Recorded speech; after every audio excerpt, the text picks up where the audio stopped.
am back and feeling quite a bit better this week. I got a couple of extra days off, as did a lot of our Alabama school systems due to the hurricane. We pray those who are really in harm's way are starting to get back on their feet, and we will continue to pray for you and wish you and your students the best of luck as you get back to normal in your schools.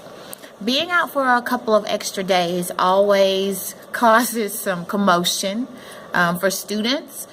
It gets us out of our routine. What we would normally do on a Monday, we now aren't doing because we're not at school.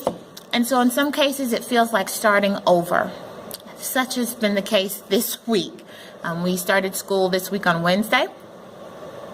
And so in a lot of the classes that I've observed this week, or yesterday and today and on Wednesday, a lot of those procedures that you were having to teach in week one, we kind of had to start over here and do it again for our students, because like I said, they had been out for those extra 2 days and had just completely forgotten how to come in the classroom, completely forgotten what are the things that we do first when we get in, what's the routine.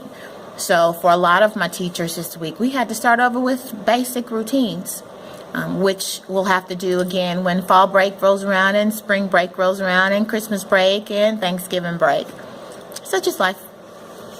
A lot of the observations this week have really focused on some of those brand new teacher kind of things. So some tech things that we can work out, but again, a lot of it this week boiled down to going over rules and procedures with students again, and doing it in a way that was fun for them, or a way that didn't feel like it was just dragging on. And so we kind of came up with some interesting games that we could do with our students to review our procedures and rules for the school using Kahoot. Everybody loves Kahoot. You know, it's something quick and easy that students can kind of get some immediate feedback with.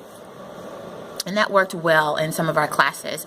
And I think what we're going to do, because we do have some classes that forget quite frequently what the rules and procedures are, is to just every couple weeks just do a recap of just that same sort of format, maybe different questions or different rules or a different part of a procedure, but using that same sort of gamified format as a way to help students remember what the rules and procedures are, and just keep it in the forefront of their brain, so that every class that they go into, you know, that's kind of where they start. This is what I need to do while I'm in this class. These are the rules. These are the procedures for this class. So that's what we've been talking about a lot lately this week with my cycle participants, is what are some things as teachers that we could put into place that we could use every couple of weeks as a reminder for students that this is the kind of behavior I expect in my classroom, and do it in a way that is tech-based and fun for the kids that would allow it to stick for them. So we're going to try that out for the next few weeks and see how that goes for us. And we're hoping that we can get everybody back to normal. Y'all have a wonderful weekend. Bye-bye.